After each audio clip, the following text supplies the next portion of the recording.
போதும் எனக்கு அந்த கொடி ஏத்த வானத்தை பாக்குறப்ப எனக்கு அப்பா அங்கதான் என்னை சிரிக்கிற மாதிரி தான் எனக்கு இருக்கிறாரு, கூட இருக்கிற மாதிரி தான் இருக்காரு. நிச்சயம் எனக்கு மட்டும் இல்ல, கேப்டனை யாரெல்லாம் ரசிக்கிறீங்களோ, யாரெல்லாம் கேப்டன் மனசுல இருக்கவங்க எல்லாரு கூடயுமே கேப்டன் இருப்பாரு. உங்களுக்கு எந்த பிரச்சனை எதுவா இருந்தாலும் நீங்க கேப்டன் நினைச்சுக்கோங்க. நிச்சயம் அது எனக்கு இது ஒரு ஆன்மீகமா பேசணும்னு நினைக்காது, என் மனசுல இருக்கிறத நான் அப்படியே உங்களுக்கு சொல்றேன். ஒரு பாசிட்டிவிட்டியா என்னை சுத்தி எங்க அப்பா என்னை சுத்தி இங்க இருக்கிற மாதிரி தான் இருக்கு.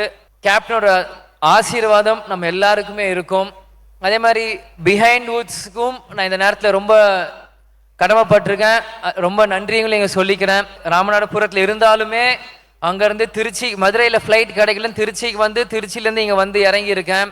ஏன்னா கேப்டன் ஒன்று சொல்லுவார், துளசி கூட வாசம் மாறினாலும் மாறும், ஆனால் தவசி வாக்கு மாறாதுன்னு. அது மாதிரி ஒருத்தன் ஒன்று சொல்லிட்டேன்னா அதை நிச்சயம் நிறைவேற்றணும் அப்படின்னு சொல்லி கொடுத்துருக்காரு எங்களுக்கு. அதனால் நான் முன்னாடியே எங்க பிஹைண்ட் வுட்ஸ் டீம்கிட்ட வரேன் அப்படின்னு சொல்லிட்டேன். இந்த செகண்ட் உங்க எல்லாரையுமே நான் சந்திச்சுல ரொம்ப சந்தோஷப்படுறேன். ஒரு பிரதரா அவங்க எல்லாருக்குமே ஒன்று நான் கேட்டுக்கிறேன், ஒன்று சொல்லிக்கிறேன். இங்க இவ்வளோ யங்ஸ்டர்ஸ் இருக்கீங்க, உங்க எல்லாருக்குமே பேரண்ட்ஸ் இருப்பாங்க. சின்ன சின்ன கோபங்கள் ஏதாவது வரும். யாருமே எந்த செகண்டுமே பேரண்ட்ஸை கோவப்படுத்துறதோ வெறுத்துறாதீங்க. அது இல்லாதப்போ அந்த வலி உங்க எல்லாருக்குமே அப்பதான் புரியும். இவ்வளோ யங்ஸ்டர்ஸ் இருக்கீங்க.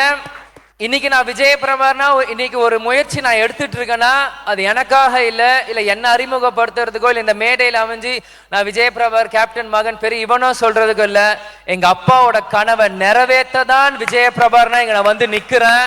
அதே கனவை எங்க இருக்க ஒவ்வொரு யங்ஸ்டர்ஸ் நீங்களும் எடுத்துக்கணும். பிரதரா உங்ககிட்ட சொல்ற அட்வைஸ் யாரும் தப்பா எடுத்துக்காதீங்க. எங்க அப்பா என்கிட்ட என்ன சொன்னாரோ ஒரு பிரதரா உங்ககிட்ட நான் சொல்றேன். பாலிடிக்ஸ் தாண்டி எல்லாம் தாண்டி எங்க அப்பா இந்த மக்களுக்கு என்ன செஞ்சாரோ அவரோட லெகசி நிச்சயம் என் மூலியமும் சண்முக பாண்டியன் மூலியமும் நிச்சயம் எங்கனால கடைசி வரைக்கும் எங்கனால முடியாட்டியும் நாங்க போராடிட்டே இருப்போம். ஏன்னா இதுதான் கேப்டன் எங்களுக்கு சொல்லி கொடுத்தாரு. சிவா அங்கிள் சொன்ன மாதிரி பசங்களுக்கு 10% தான் கொடுத்துருக்காங்க, பாக்கி எல்லாம் மக்களுக்கு கொடுத்துருக்காருன்னு. அந்த 10% எங்களுக்கு இருக்கிறதும் நான் உங்களுக்கு கொடுக்க தயாரா இருக்கேன்.